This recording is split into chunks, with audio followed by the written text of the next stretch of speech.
Hi there, Colleen here.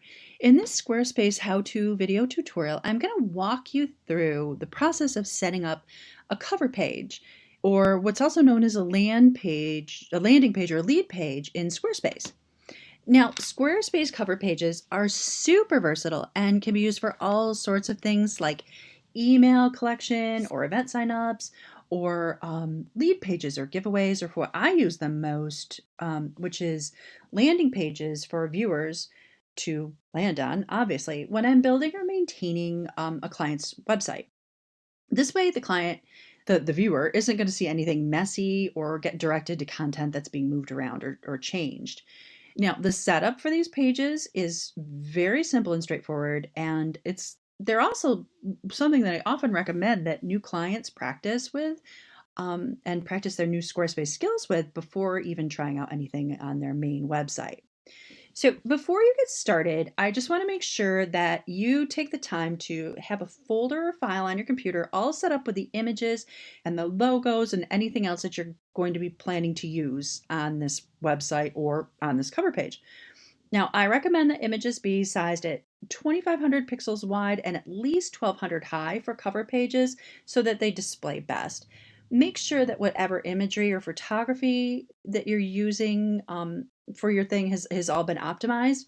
Ideally, photography should be less than 500 kilobytes. You can use a program like tinypng.com for your editing needs. I use an automation in Photoshop for all my images once they've been selected and finalized, and then I just run a batch um, process in Photoshop to make sure that they're all ready to go. So first, let's get started and build a cover page, right?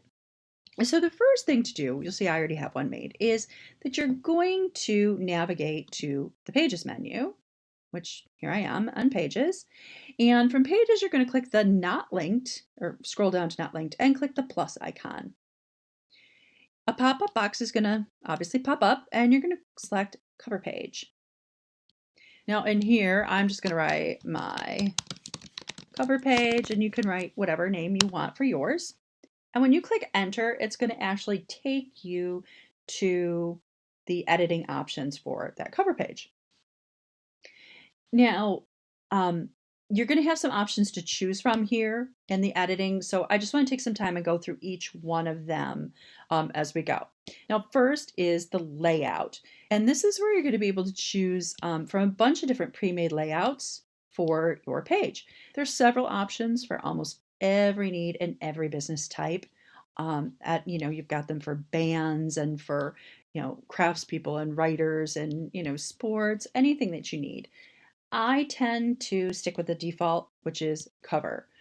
And I just think it's the most adaptable for all of my needs. So it's the one that I used most. Now that's already selected. So I'm going to go back.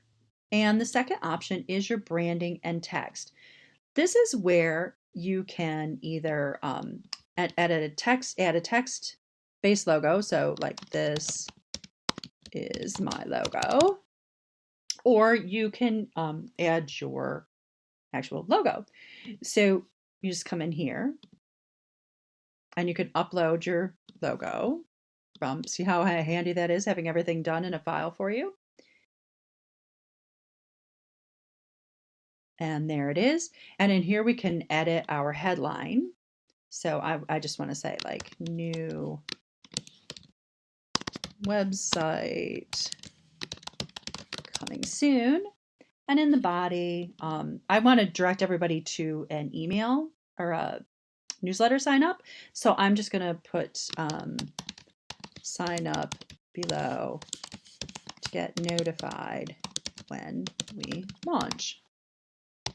And that's done. So that's it for in here. So we're just going to click save and go back. And now our next option is media. And this one has some really unique features. So I want to, spend a little time and go through it with you. Now, and here's where you can obviously add image or video or nothing at all. Now, I'm not sure why my logo isn't showing up. Let's go back in and see. Well, it should be fine. Obviously, Squarespace is just taking its time. I'll reload and see what happens. My internet has been a little iffy lately, and I'm not sure why. It happens to the best of us, doesn't it? No, still not displaying, but we'll fix that later. We'll go into media, and as you see, you have images, video, or none. Now, in images, you can click here and you can either upload or search for images, and you can add, one or more. Um, if you upload more than one image, you'll have a slideshow, which is kind of fun. Now, I'm actually going to upload one right now. Actually, I'll go through the rest first. Next is video. And in video, you can paste the URL for a video that you want to display. You can add a filter. You can do playback speeds, faster or slower. And in here, you can actually add a mobile fallback image. And this is where you might want to put in an actual static image in case, for whatever reason, the browser doesn't load. Some people actually are still using like really ancient browsers and they can't keep up with the technology. So sometimes it's nice just to put an image in just so, somebody gets stuck, they have something to look at. So the next is none. And as you see, that just displays a color. And in here, you can change that color in the style settings. And, I'll show you where that is. But we're going to go back to images. And in images, you can click on here. I'm going to upload an image. You can also search, but I'm going to use my homepage image because it's the one that's the big hero image on my homepage. And we'll wait for that to upload.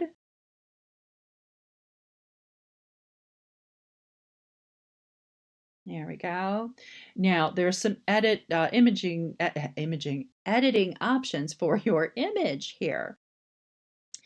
And you'll see you have this circle. That's the image focal point. And wherever you drag that and it ends up and where it lands is where, see how it shifted it all over? That's where the viewer's focal point is going to be. It's going to, when the page is loaded, you're going to see that part of the image as the focal point. So, if you want it lighter and brighter, you can, click there. If you want it darker, you can click down here and it'll shift around. But I'm just going to leave it right in the middle. Now this is one of my favorite features, and I really want to touch on this. This is where you configure the image metadata, which is also your title and your alt text. Now, as you see, Squarespace says it's a small bit of text to describe your image, used for SEO and displayed when the image fails to load. Now, this actually kind of ticks me off, and I'm going to tell you why. I work with the special needs community extensively, and alt text is actually a technology that was developed for screen readers for the visually impaired. So when a visually impaired person goes to navigates to a web page using a screen reader or a voice prompt, it's going to come up. And what happens is say we add, we don't add anything here. When the screen reader is reading this page, it's going to say, new website coming soon. Sign up below to get notified when we launch. Image number 4359.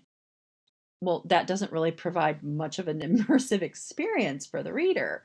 So instead, we can put a really kind of super descriptive but keyword rich description in here. Now, since I work with farmers, first and foremost, I could write our delicious organically grown tomatoes are a customer favorite.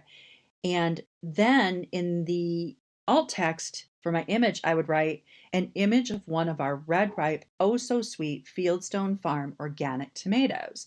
That way, when it's read, it's going to read, the screen reader is going to read it as our delicious organically grown tomatoes are a customer favorite. An image of one of our red ripe, oh so sweet Fieldstone organic tomatoes. Or it could read, our delicious organically grown tomatoes are a customer favorite, 5467 RGI 899QP.jpg. JPG. Which would you rather hear, right?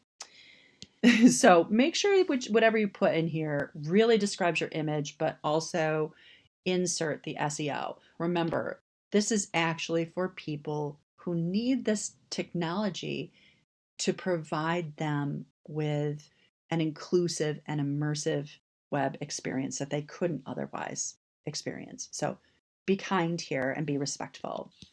Now, the last is the pen. Well, obviously the trash can, but that's pretty self-explanatory. The next is the pen. I'm not even going to click on it. I rarely, if ever, use the Squarespace image editing. I find it to be my least liked feature on the platform, and I really feel you're much better off editing and optimizing your images before inserting them into your page. So that said, we'll go back and we're going to move on to the Action tab. Now in here, this is where you're going to edit all of your buttons. And this is as simple as can be. Just obviously we selected the option and you can edit what you want to be displayed in the button. So like click here, and then you can click on here and have it go to a URL. If you click here, see it goes to a URL there. We can click on page and have it linked to one of our pages, that if we want them to go specifically there, which is great for an event. We can have it go to an email where it automatically emails, a phone number. And in here is a file. This is really cool. You can actually upload a file from your computer and have it linked. That way, when somebody clicks on it, they get an automatic download, which is super fun. You'll also use the same one in the newsletter editor, which we're going to cover in a little bit. So click close. We're going to actually click out of that because that's not what we want today. Now you can also choose navigation. And I love this. This is something that all of a sudden it dawned on me like a couple of years ago that you could actually do this. But anyway, if you say you use Instagram and you know how when you say like link in bio and you click on that and it takes you to a page and it's really kind of like this kind of benign and boring page where they just have a bunch of links. Well, here you could actually use that to make a really cool and immersive landing experience for your social media clients. I just really like that. You just add your links, add the labels, and take them wherever they want to go. I just love, love, love that option. The next is form. Now this is where you can click edit form and you can go through and do all of the you have the full function of the email form settings. You can enter the email address that you want it to go to, send it to Google Drive, MailChimp, have it do a zap. And in advanced, you can set everything up with the disclaimers. The post submit URL, this is another one where you can click, you can go to content and have it go to a specific page. An external link, if you click there, have it go to a URL, and your post submit message that they see when the email has been sent and they go back to your page. Now, whoops, I'm just gonna cancel that because we're not going to use it. And the next is the newsletter sign up, and this is what I'm going to use and what I use most often. So I'm going to click on that. And I'm just going to change my button label to get notified when we launch, because I want them to sign up for my email list. But this is kind of a nice thing, like, okay, sign up for my email list and I'll send you an email the second that we launch. And this is a great thing because sometimes people are surfing along and you know what? They're going to forget to go back to check and see if you're live. So if you send them an email, they're going to get it and go, oh, ding, 2 days later, hey, your site's live. I'm going to go check it out. So just click edit newsletter sign up and the box is going to pop up. I'm just going to kind of go through the normal stuff like Squarespace email campaign. Here's my default. If I had others configured in the email campaigns dashboard, I could select them there. I could have it go to Google Drive or I could have it go to MailChimp. And now advanced, this is where I'm just going to put, something again like get notified when we launch. That's as simple as can be. Here you can edit your disclaimer, unsubscribe at any time.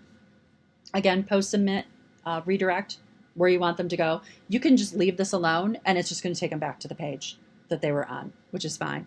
And a post submit message, like thank you, we'll be in touch within 2 business days.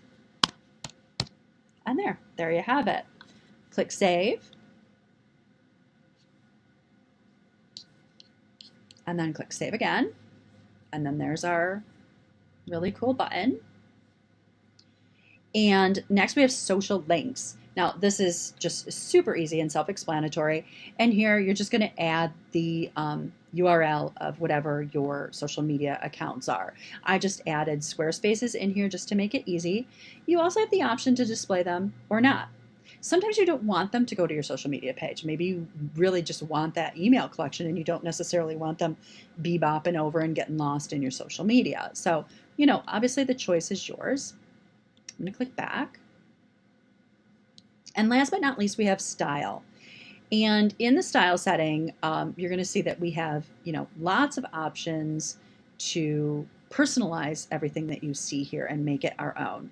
Now, just for the sake of brevity here, I'm just going to go through these and show them to you a little bit. This is the horizontal positioning. If you can do that right and change that to right, and then click save. Come on, Squarespace, hurry up. Actually, I think it's my internet. You'll see it change. See how it lines up like that? Okay, now let me go back. Oh, it really went back on me. There we go. Okay. Go in here, and I want to put that back in center. And you can also do left. Whoops, center. There we go. Now, the imagery. If I had a bunch of images, I could also display them as either this big full image, or I could do it as a grid. And this is just going to display a whole bunch of images, which is kind of fun if you were doing something like, maybe a volunteer roundup or for an event or something like that. But for now, we're just going to go back. Oh, and obviously, as you see, if you do grid, you get all sorts of other advanced options. I'm going to go right back to a single image because I just think it's easiest. Auto overlay color, that's like the grayish cast that you see here. If you click on that, you'll see it brings up the color. And see how it gets darker and then lighter? That's what the image looks like without the overlay. I think I want mine to be a little warmer than the gray. So I'm going to come in here and kind of do that. Let me make it a little darker. And you can adjust the opacity to darker or lighter, however you like. I might go like that. I think that looks nice. Custom overlay color, that's the color we just did. And the auto loading color, this is the color that loads when the site is loading. Like say before all the imagery and everything loads, this is the color that you'll see. And I could change that to like whatever color I wanted it to be, but we'll just, leave it at like some sort of gray that it was. Next is the branding. Now, again, I'm not really sure what's going on with my logo, but you can make it smaller or bigger here. And we can do our headline font. I want to do it more so it's branded with what I'm working on. So I'm going to come in here and just do Laura, because that's the font that I'm working with.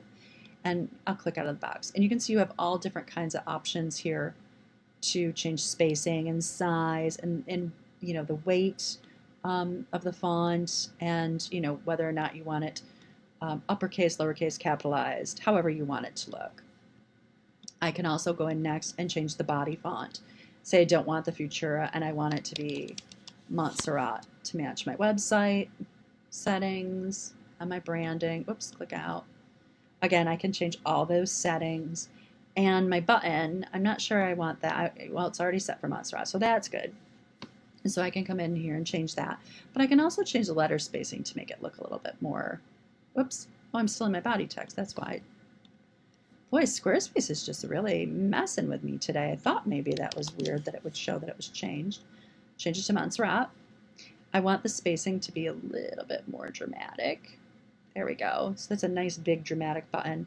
I also think I want it to be bold. There. Now, I don't like outlined buttons. I think they get lost on the page and I really want them to pop. So I'm going to come in here and click solid. And I'm going to change that to, whoops, it was just supposed to be the text color, not the button. The button, I think I want it to be a little bit of a gold color. So I'm going to come in here and do that. And there's a nice big bold button all set for us. So now I'm just going to go back to show all, come down to my social media icons, and I can change the color here. Maybe I want them to be this gold, or I could leave them white just like the text. But you can also change the size of them, make them big or small, choose a style of them, have them be a border or regular. You can add standard color, which I think changes them to whatever colors they are, and then obviously the custom color. But that's it for styles, and then you're all set. One thing to do, come in here, click on that line, and check and see what it's going to look like on mobile. That looks nice, and see, you can really see the button. There's that. Back on the web. And again, I'm not really sure what's going on with my logo. I'm going to come in here. I'm going to take that out, and we'll try loading it again just so you can see. Hopefully it's going to display. There it goes. There. And as you see, I'll go back and adjust that so you can see how the size. You see, it's pretty large there. I'm going to click on it, and I'm just going to make it a little smaller. There. And then I click Save. And now when I want to preview it,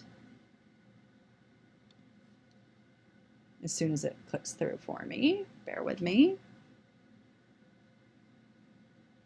Like I said, I've been having all kinds of internet problems today. I'm not sure why. They could be Squarespace problems too. Squarespace has been doing a lot of updates lately, and I'm not really sure what's going on. But I think they're migrating all the new things from 7.0 to 7.1, which is the subject of a future post. You can click back, and when you see that white arrow, you can come in here and you can actually look and see how everything is going to look, and I think it looks really great. So we'll click out, and now our last step is to set this as our home page so people see it. And as you see, I've got mine set as my home index. There's my see that little house icon. I want this to be. So I'm going to come in here to the gear, and I'm going to scroll down a bit until I see set as home page, and click confirm. And click close, and then I'm good to go. Now, to finish up, this, like I said, this is just a great way to get your feet wet with making a page if you're totally new to Squarespace. I think they're fun to make, and like I said, I think they're super versatile and super easy to use, and there's not a lot that you're going to mess up, obviously, because there's not really a lot that you can get in there and change. And if you get in there and change all these settings, if you do make a mistake, you're not going to mess up your entire website. So there's a lot of powerful features in them and tons of opportunities for use. I often have several for my sites and that I design for client sites. So now it's your turn. Go ahead and make a cover page of your own. And if you have any questions or run into any problems, just ask away in the comments below, and I'll respond to you as soon as possible and get you squared away and on the right track. But in the meantime, I'll see you in the next tutorial.